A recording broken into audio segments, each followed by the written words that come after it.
যারা কয় খালদা জিয়া একা লড়াই করে বসতে চাই, এই লড়াই বাঁচার লড়াই, এই লড়াই ভোটাধিকারের, এই লড়াই গণতন্ত্রের।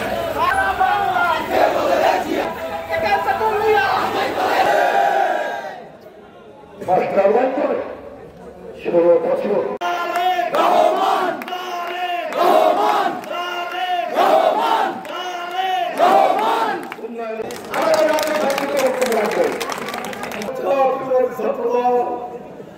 তাদের আন্দোলনের ফসল স্বৈরাচার বিধান।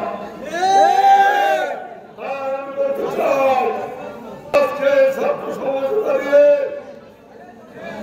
যারা আপনাদের ক্ষমতার বিরুদ্ধে ষড়যন্ত্র করছে সেই সকল চাই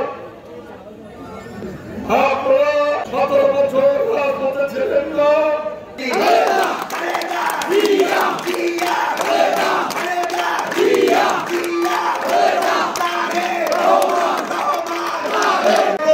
আর একটা মুক্তিযুদ্ধ প্রয়োজন হতে পারে।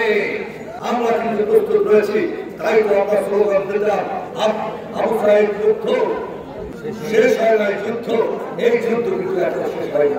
আমরা দেখতে পাই একটি ঘটনাকে কেন্দ্র করে নীলপোড়ের ঘটনাকে যদি উল্লেখ করা হয়, যে শহীদ হয়েছে, যে মারা গেছে, তিনি জাতীয়তাবাদী যুবদলের কর্মী মিছিল সংগ্রামে ছিল এবং তার সাথে তার পার্টনারের ঝগড়া হয়েছে। আমরা ওই হত্যাকাণ্ডের তীব্র নিন্দা জানাই। যারা মূল আসামি তাদেরকে বাদ দিয়ে আশেপাশের মানুষকে বারবার পুলিশ ডেকে নিয়ে তাদেরকে আসামি করা হয়েছে। এখানেই ভাগ, এখানেই আমরা মনে করি দিল্লি আর দিল্লির ষড়যন্ত্র প্রকাশ হয়ে দেখা দিয়েছে। ছাত্রদল আরো সমৃদ্ধ। আমি আমরা জাতীয়তাবাদী ছাত্রদলের সভাপতি ছিলাম। আমরা সেই সময় বিরোধী আন্দোলনে ওই খাতা কলম থাকবে, বিল তেমনি হলে বিল করার জন্য কলমটি ধারণ করুন অস্ত্র হিসাবে, কলমটি ধারণ করুন মিছিলের স্লোগান হিসাবে, যা আমরা করেছি। প্রিয় বন্ধুগণ, আর বক্তৃতা নয়, আগামী দিনগুলো কঠিন সময় আমাদের মধ্যে যেন বিরোধ সৃষ্টি না হয়। ইতিমধ্যে আমরা আপনারা দেখতে পাচ্ছেন ওই রাজাকার ৭১-এর পরবর্তী শক্তি যারা এদেশের মানুষকে হত্যা করেছে, যারা আজ পর্যন্ত বাংলার মানুষের কাছে মাপ চায়নি, যারা ৩০ লক্ষ শহীদ করেছে, যাদের কারণে বাধ্য হয়েছে আমাদের নেতা কর্মী ঘর ছেড়ে এক কোটি মানুষ শরণার্থী হবে, এদেশের ১ কোটি মানুষ শরণার্থী হয়েছে। তাদের বিরুদ্ধে লড়াই করতে হবে। যেমন বেশিরভাগ এই আওয়ামী লীগ যারা ২৩ লক্ষ হাজার টাকা করতে চায়, আমাদের নেতা তারেক রহমান সম্পর্কে আর বিভিন্ন ভাবে সোশ্যাল মিডিয়া আমার অনেক সাংবাদিক আছে এই সমস্ত স্বৈরাচার আর আমার আসাদের সাথে এবং রাজাকারদের সাথে সম্পৃক্ত, তারাও নিয়ন্ত্রণকে ছোট করতে চায়, সোশ্যাল মিডিয়া ছোট করে। আপনারা যেমন রাজপথে থাকবেন তেমনি সোশ্যাল মিডিয়ায় থাকবেন। রাজি আছেন না? আমি আর বক্তৃতা নয়, জাতীয়তাবাদী ছাত্রদল জিন্দাবাদ, জিন্দাবাদ, জিন্দাবাদ। তারেক রহমান জিন্দাবাদ, জিন্দাবাদ, জিন্দাবাদ।